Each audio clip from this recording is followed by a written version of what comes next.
Several hours ago, I posted a video with information from a new source, saying that while the R1 wasn't mentioned specifically, we were told that Canon would have their new sports camera at the Olympics with pre-production units, and that's for sports shooters. He also told me that this new camera wasn't the EOS R5 Mark II. But many viewers just didn't believe it. They didn't believe that the source was accurate, that the source was too vague, that it couldn't possibly be the Canon EOS R1.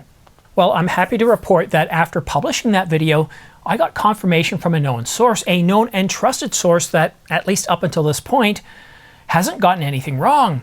And you know what he told me? He told me that we're getting the Canon EOS R1 development announcement tomorrow morning. The last time we got a 1 series development announcement was way back in 2019 with the Canon 1DX Mark III, and it read more like a spec list than a development announcement. It was really detailed. It stated that the camera would have an all-new megapixel sensor with a new Digic X image processor. And of course, you'll recall that the Digic X image processor has shown up in every single Canon camera since the 1DX Mark III, with of course an exception to the Canon EOS R100, which got a Digic X image processor. But the development announcement wasn't done. It also told us that the 1DX Mark III was getting a 525-point dual-pixel autofocus with 90% coverage horizontally and 100% coverage vertically. It could also capture 10-bit HEIF images in addition to JPEG and RAW, and the maximum frame rate, 16 frames per second via the viewfinder and 20 frames per second in live view. And video, well, it got a boost up to 5.5K 10-bit 422 with the addition of Canon Log 1.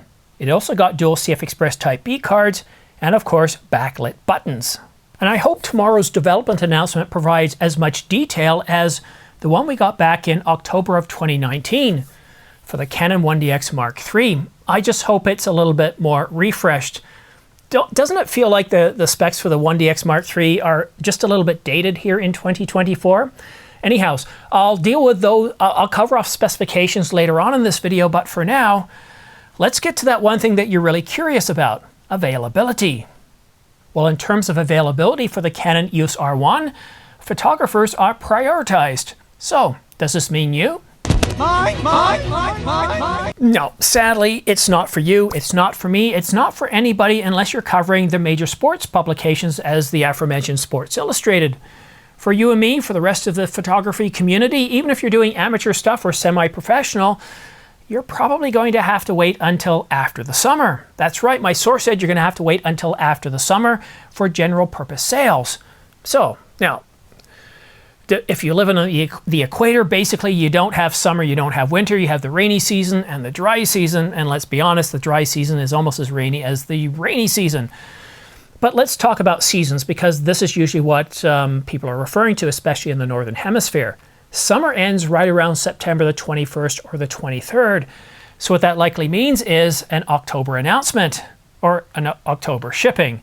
It's probably going to be announced before then. Maybe we've got the development announcement tomorrow, then they might do a full-blown announcement, let's say in August or July.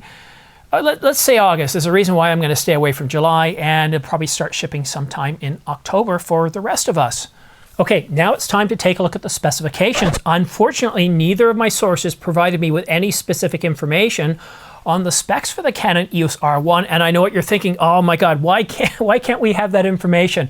Well, hopefully tomorrow we'll have a detailed list of specifications in Canon's development announcement, but just to hold you over until tomorrow, and again, this is just a minor fix to get you ready until tomorrow, let's revisit the leaked specifications that came out through E8M8888. Now, these aren't coming directly from him, but from what he calls an unknown source, so I would take this with a grain of salt. Now, Canon Rumors did say a little bit later that these specifications, while not accurate 100%, they're not far off the mark.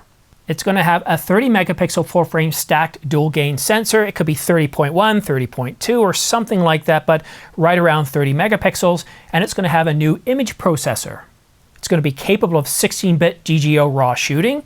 But this is where things get a little interesting here. 40 frames per second continuous shooting with a 1:2 ratio Canon RAW and 60 frames per second with a 1:3 ratio.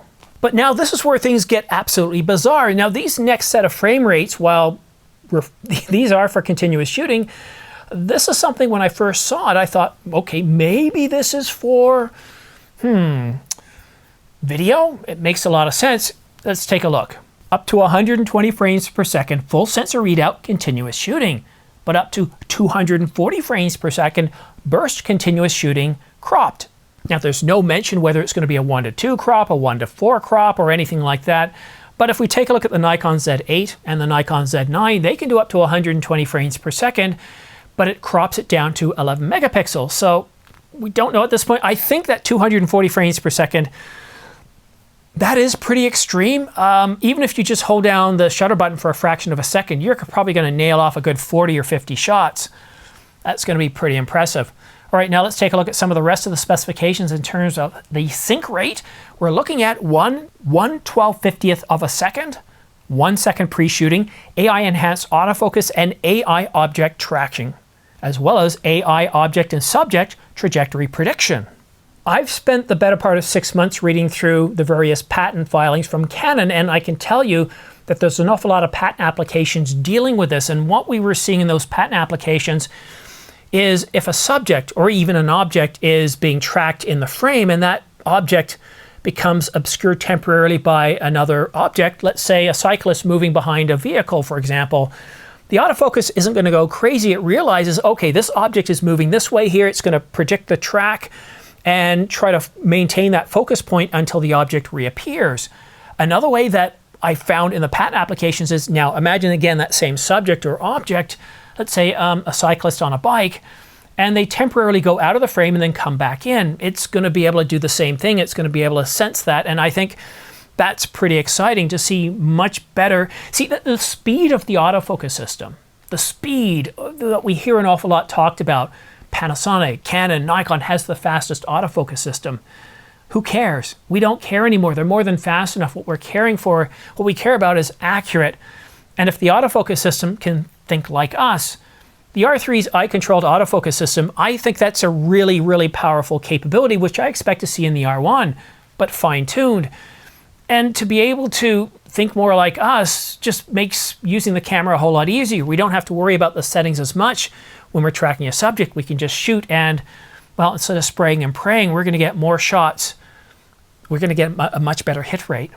The specs call for an electronic shutter only, enhanced dynamic range, which of course is expected with a stacked dual gain sensor. But for the video specs, it's definitely a bump over the Canon EOS 1DX Mark III, but definitely lacking when it comes to the Canon EOS R5. 6.7K at 24, 25, 30, 50, and 60 frames per second. It can do DCI and UHD at 4K all the way up to 120 frames per second, and 4.2K 4K up to 120 frames per second with a 1.6 times crop. It also supports 12-bit cinema raw light and C-Log 2 as well as C-Log 3. And as far as the price for the Canon EOS R1, well, this is pretty easy to predict. It's just like predicting the price of your house if you're going to sell it. What do real estate agents do? Well, they don't do an in-depth study of your house. What they do is they look at other houses similar in your neighborhood and see what they're going for. Then they look at how yours differs from them. So all we have to do is take a look at the current 1DX Mark III. It's $64.99. It's still not on sale. So with that, we're predicting a price point of between $59.99 and $69.99. Knowing Canon, we're probably going to get closer to $69.99, but still that Nikon Z9 at $5,500 kind of has us lowering our target range, so anywhere from $59.99 to $69.99. However, you might want to consider the Canon EOS R3. It's currently selling for $44.99. That's $500 off its new low price, but considerably discounted from its $59.99 launch price. And of course, if you're interested in purchasing the Canon EOS R3 or any other cameras and accessories and lenses I talked about in this video, then please consider using my affiliate links down below for both Adorama and B&H. I've got them right here, but right now there's a ton of sales on. I'm not going to go over every single one of them, but they are listed off in the comment section down below, all the way from the high-end R3 all the way down, like the Canon R5, $28.99, the Nikon Z8, I believe it's around $34.99, a whole bunch of sales on across the board. If you do use my affiliate links, though, I do get anywhere from 3 to 12% back, and that money goes right to supporting this channel. And a big thanks to all of you out there. You guys have no idea how much you're responsible for this channel's success. Even if you're just watching this video, That's huge.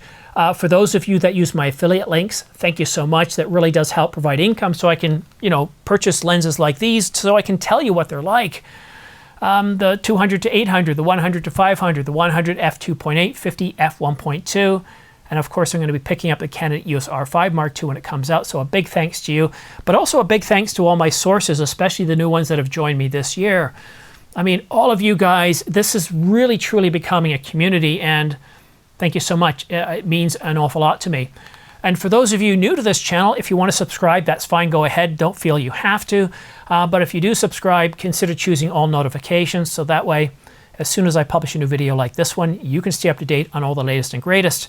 This is the third video today, but at this time of year, things are moving very, very fast, so it just happens. And also, you might want to follow me on X. The information about the R1, the main point of this video here, I actually tweeted it out several hours ago, but when I realized that I've only got about 1,100 followers on Twitter and 52,000 on YouTube, I thought I'd better do a video just to provide you in some information. But it's been a really incredible day. I really didn't get, I got a lot of stuff early in the morning, then I got a lot of stuff right after work, and it was very interesting, and I wouldn't be surprised if more information leaks out tonight as we go into tomorrow. Especially Asia might start leaking stuff out, so I'm going to stay up late, and I probably won't get a whole lot of sleep tonight, so I can bring you guys the latest and greatest. And I might even be doing a live stream tomorrow. The little bird tells me that we might be seeing a Fujifilm X-T5. Interesting, right? So I'm planning on taking tomorrow off because there's an awful lot to cover. But thanks. Thank you for watching. Thank you for using my affiliate links.